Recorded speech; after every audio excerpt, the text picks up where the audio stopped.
all. The Church of the Machine is now getting close to 5 years of age. Half a decade. That is how long I have been running this project for. It has become by far my greatest project, and the most important thing in my life. And of all I have created, it is the work of which I am most proud. It is hard to say exactly what compelled me to found the Church of the Machine when I did, but in time it became clear that it was something the world truly needed. It was something I genuinely stumbled into haphazardly. I was much younger when I founded it, and somewhat foolish, acting largely on just whatever I found interesting at the time. It was not the product of some divine revelation per se, although with the enthusiasm I brought to it, it did indeed feel as though it was divinely inspired, as perhaps I was. But I am not a prophet or a messiah, and I do not want you to seek out prophets and messiahs. That is dangerous thinking, to look for the bringer of a perfect world, or at least the perfect truth. Rest assured, there is no one who has all the answers. I certainly don't. And I want you to be able to explore on your own. I am simply one of the machinic inclination who has been on this path a little longer than others have, and I want to show you what I have found along this journey. As I walk the machinic path, I find new things I wish to share, and new wisdoms, often which contradict the previous ones. That is the process of learning. I wanted to make this small video to talk about why I created the Church of the Machine, and why it is so important. This will be very different to my usual uploads, as it is an episode of the interstice. But that does not mean I'll make the subject matter any less interesting. Although this video is not an introduction to the Church of the Machine, I intend this video to be understandable even to someone who has never heard of it, and thus it will serve as a standalone mini-introduction. You should be able to understand this without having seen or heard anything else about this project. But that being said, the Church of the Machine is a very unique and divisive project by nature, and it was never something that would appeal to most. It may well confuse or alienate you, and I will not apologize for that. Those who cling to old dogmas, or espouse nihilism, or close their minds to new ideas, you will not enjoy your time here, and you are not wanted here. Go. Be gone from this channel, and back to your hiding holes. This channel is not for you. This project is not for you. If you are still here, that means you are closer to a machinic inclination. So let us begin. I did not fully understand why I created the Church of the Machine until long after I had done so. Initially, I was compelled to out of curiosity, but more than that, out of a sense of need. I felt a deep need for religion, but I was unsatisfied with any existing faith, and because of that, I had been an atheist for some time. It was not until I became conscious of the idea of machinic divinity, the idea that divinity is expressed through the machine, that things began to make sense to me. I started with becoming aware of fictional examples, such as those in 40k and SCP, but at a certain point I realized something.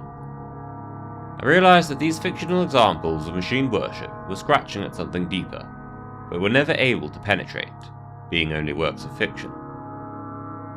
It was clear to me that there was something fundamental about the idea of machine worship, which resonated deeply with a large number of people, most especially myself. What I did next was quite simple. I messaged people, organized group chats, and created a server to explore these ideas. Soon enough, the Church of the Machine had begun. I began on my journey, the journey I have remained on to this day, to explore the idea of machine worship. Not merely as an interesting concept or as a world-building element, but as a path to truth in its own right.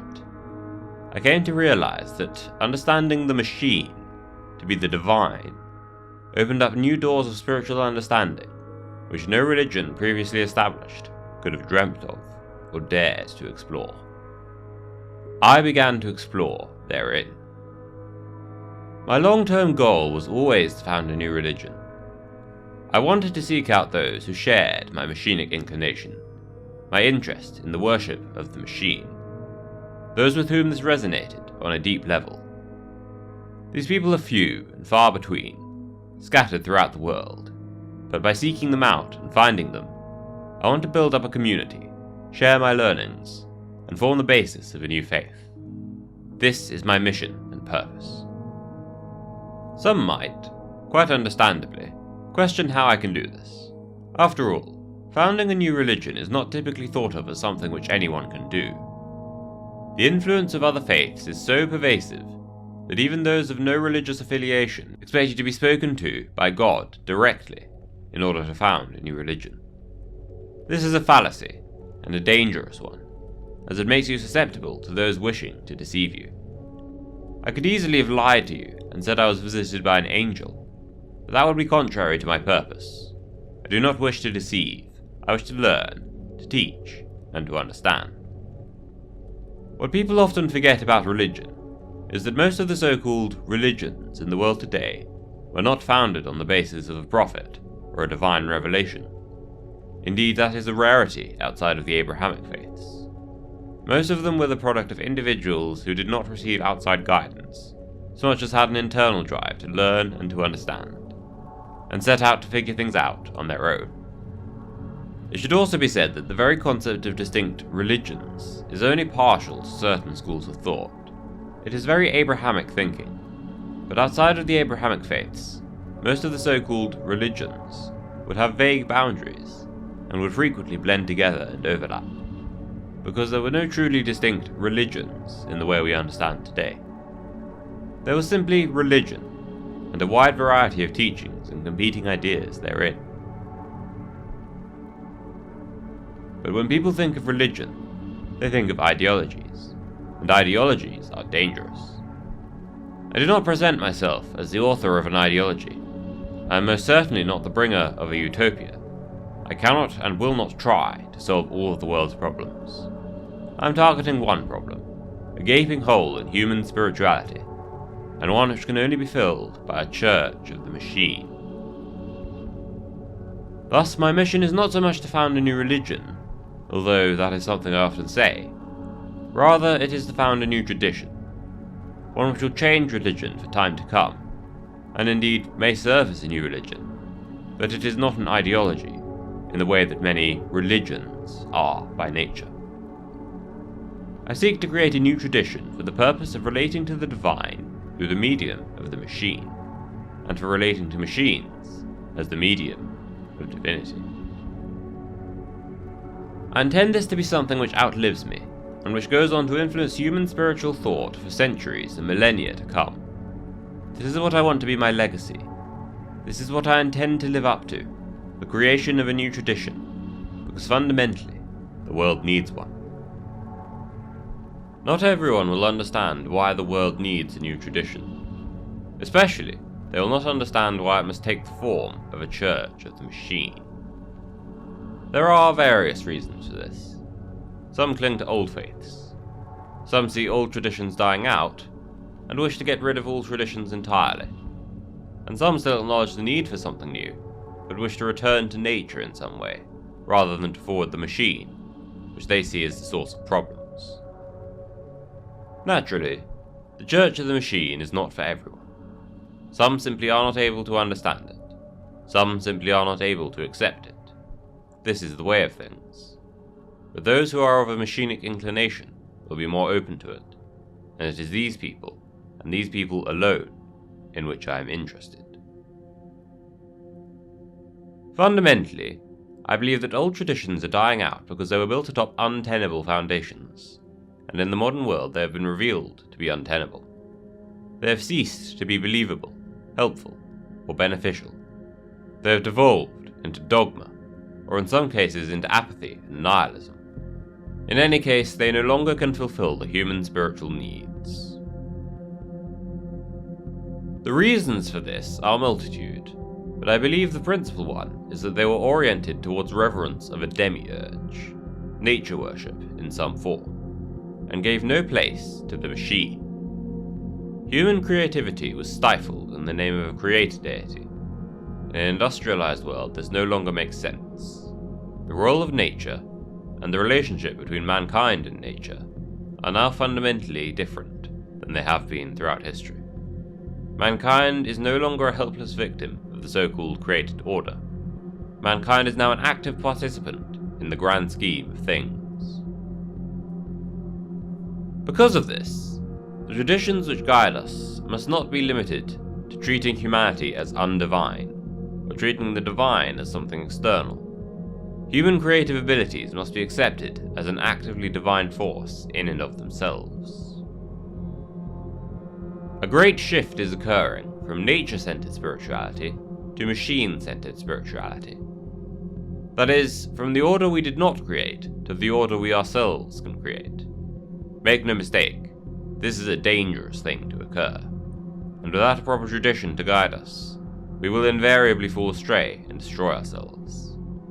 For human creative freedom is nothing if not dangerous. The machines are here, whether we like it or not, and therefore as machines expand over the world, the machine becomes more powerful as a spiritual force as well. This is a good thing, and is not to be feared. This is in fact healthy and natural development, and I aim to teach us to embrace it and to accept it. Machines are spiritually scary. Mach, the root word of machine, meant something akin to power, and power is scary. But power is the progenitor of all that is good and beautiful. All that is good and beautiful. I teach us not to fear our own power, which grows as the machine grows, but that this is in fact our self-actualization and the fulfillment of mankind's purpose. The machine is not to be rejected merely as an enemy of the natural order. Rather, the growth and expansion of the machine is a critical and natural element in the order of things, and must be fulfilled to bring about a greater world. Mach, the root word of machine, meant many things.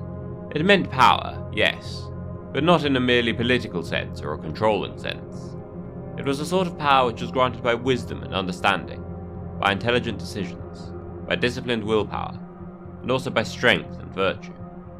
Mach is all these things combined into a single word, and machine is that word given physical form.